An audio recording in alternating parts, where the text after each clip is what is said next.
Welcome to the first episode of Check It Out, What's New at Your Library. I'm Matt Williams, Librarian 1 at Pike Road Branch Library and Pine Level Branch Library. And I'm Taylor Barth, Librarian 1 at the Hempstead Branch Library. Today we're here to tell you about some books from the Young Adult section at the Montgomery City County Library branch near you. First, we're going to tell you about some books that are fresh out of the box, some new releases. Then Taylor and I are going to tell you about some books that we are really excited about that are coming up. And then finally, we're going to talk about a Teens Top 10 list. But first, let's talk about some of the brand new books. Our first book is Die for Me by Amy Plum. Now, all the reviews say this is a book for Twilight fans. This should sound very familiar. The two sisters, Kate and Georgia Mercier, moved to Paris from Brooklyn after their parents die. There, Kate meets Vincent Delacroix, an impossibly good-looking young man who Kate is astounded to find is falling madly in love with her. Twilight fans, this may sound familiar. Just like Bella and Edward. Now, Vincent doesn't sparkle in the sunshine like Edward does, but he's not a vampire.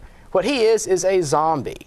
But he's not an brains kind of zombie. No, he's an impossibly good-looking zombie who likes to do good.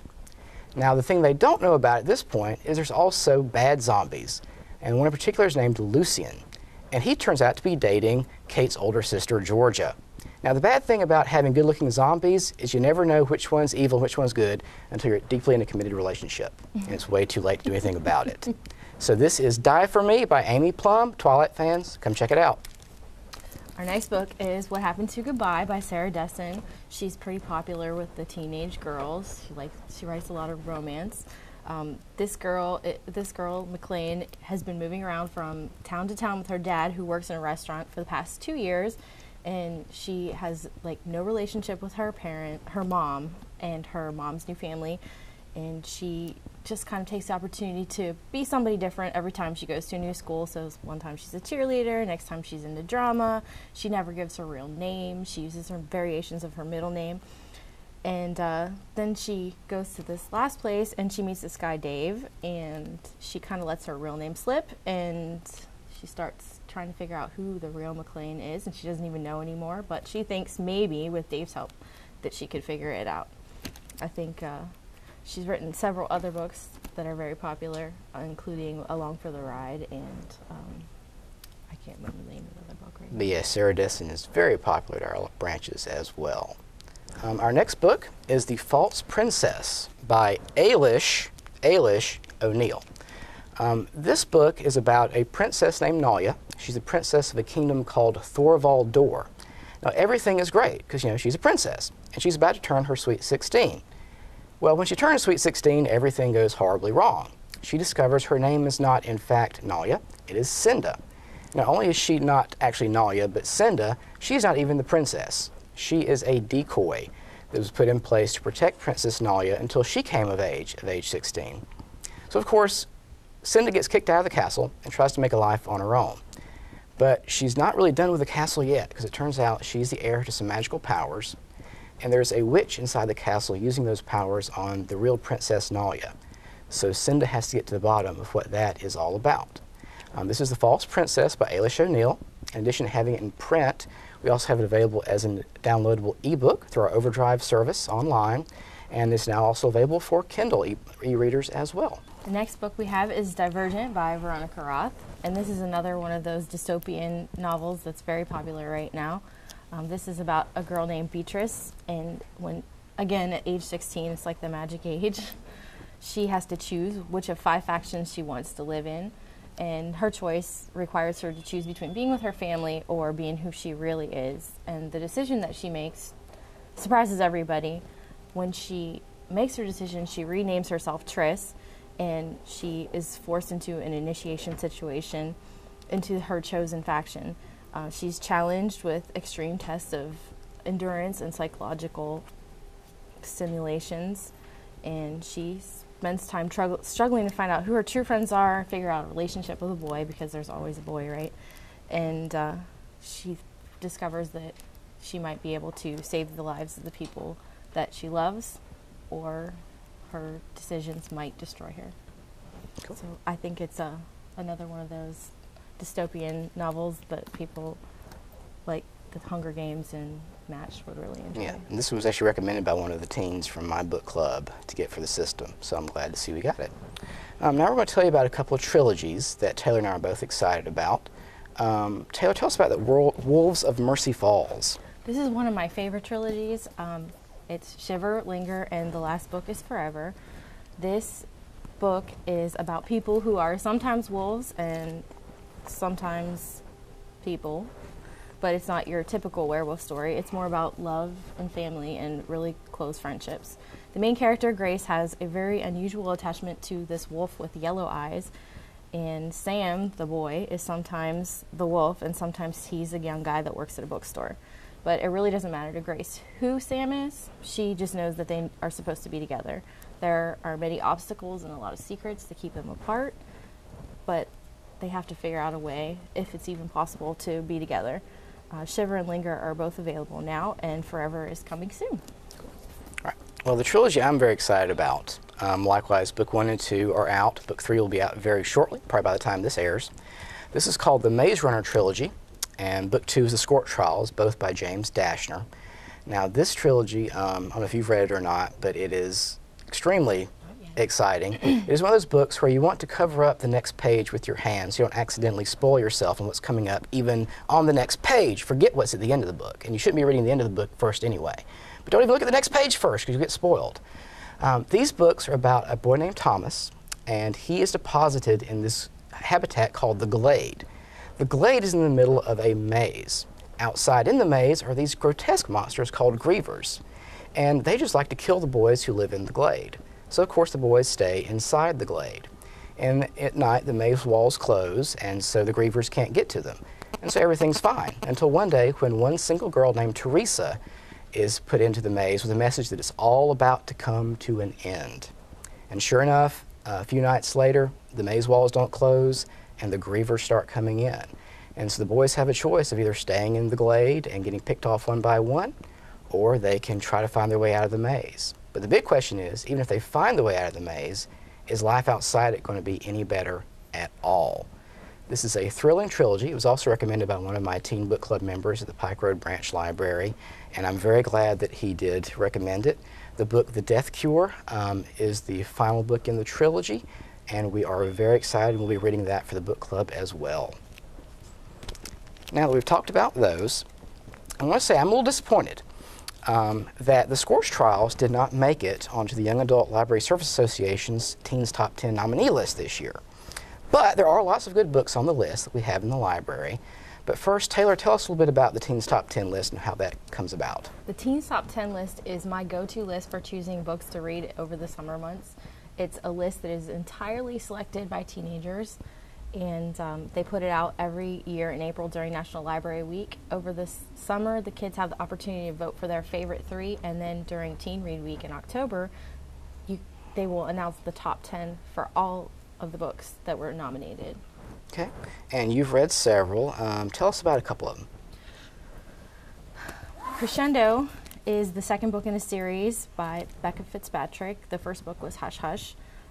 I really like this series, and there's going to be a third book, which I'm also really excited about. This picks up where Hush Hush left off, and Patch is a fallen angel turned guardian angel, and he is now Nora's guardian angel. And this kind of causes a problem because they have a little bit of a romantic involvement. He sort of starts disappearing, and he's spending a lot of time with her arch rival, Marcy, and Nora's kind of mad about the whole thing. So she sort of finds herself going off with this other boy who is not what he seems at all, and she's trying to figure out the mystery of what happened to her dad who died, and she is a little bit overconfident because she knows she has a guardian angel, so she's kind of out there doing some crazy things where she's in a lot of trouble all the time. If you liked Hush Hush, you will definitely enjoy this book, and you can look forward to Silence coming soon. Next we have Matched. This is often compared to The Giver by Lois Lowry, and it's also recommended by people that like the Mortal Instruments series. It's about a girl named Cassia Reynolds, and she lives in a perfect society, and it is called The Society. She knows that everything that's going on in her life is going to be protected for her, and it's the best solution for everything that's going to happen. So they choose who she's going to marry, what job she's going to have, how long she's going to live. She knows all of this. So when she's matched with her best friend, Xander, she knows that this is perfect. But then she also sees Kai, and this kind of throws a wrench in things, and she sort of goes outside the typical box. And she goes against the rules and starts trying to make her own decisions, and it leads into a lot of trouble. Again, this is matched by Ali Condi. Classic love triangle, then. Again. Well, one of my favorites that did make the nominee list, thank goodness, also has a classic love triangle. It's Mockingjay. It is the third book in the Hunger Games trilogy, and I'll enlist Taylor's help in holding up the books so that everyone can see them. First book is The Hunger Games. The second book is Catching Fire. I'll take it back, thank you. And the third book is Mockingjay. This, again, is one of my absolute favorite trilogies of all time.